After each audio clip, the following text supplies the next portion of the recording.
sa pera, ano ang inyong relasyon sa inyong mga magulang? Kayo ba'y nagbibigay? Kayo ba'y binibigyan? Kayo ba ang humahawak ng inyong pera, Ivy? Ako po, ever since naman po na nag-volleyball po ako na po talaga yung nagbibigay kina mama. Humingi man po sila or hindi.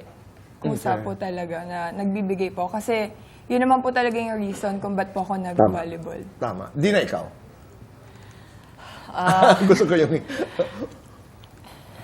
Nung nagkasakit si Dad, doon ako nagbibigay. Doon lang. Oo. Otherwise, Yun lang, doon lang. no, I understand. I'm sorry. Kasi ang susunod kong tanong ay love life. Okay lang. Okay lang. Nakikialam. Okay kasi. I mean, nagko-comment. Okay lang po. I mean, importante ba na kilala nyo ang mga magulang? I mean, nadala mo na ba si Ivy sa dad, you know, etc.? Yes, Tito Boy. Parang every Christmas nung dinadala ko po siya sa probinsya po namin.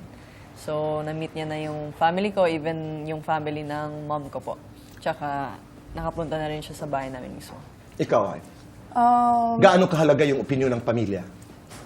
Madami po kasi pinagdaanan yung sa amin sa side ko po.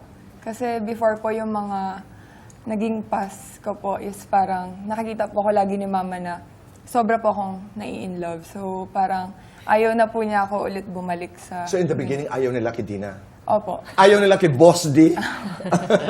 No, ayaw talaga? Opo. Alright. Paano? Parang, parang sa social media, ganyan, parang ayaw po ni mama nakakita ng mga pictures namin together. Or pag nagkakausap po sila ni mama, parang makikita ko po talaga na parang ayaw niya po. Paano At first nabago? po, parang nakikita naman po niya na masaya po ko and pinaglalaban ko po talaga siya. Alam mo why I'm very emotional? And I was looking at you. Kagabi lang, pinanood ko yung that Thai movie, RD, what's the Thai movie? How to Make Millions? Before God. Oo, before... Grandma died. Grabe. Hanggang alas 6 yata ako umiiyak. Alam mo, pag pamilya na talaga kasi ang pinag-uusapan, kaya I totally understand. And, okay, let's go to volleyball. Halimbawa, may nanonood ngayon, ang pangarap ay maging isang player. Ano yung isang bilin nyo lang? What piece of advice would you give? Ano ang kailangan gawin? Dina? Ako, Tito, coming from my experience, kahit gustong-gusto mo nang tumigil, huwag kang susuko talaga.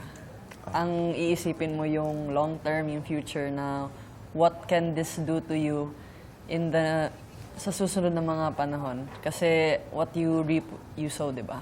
Right. Yun yung sa akin. Ivy, ikaw?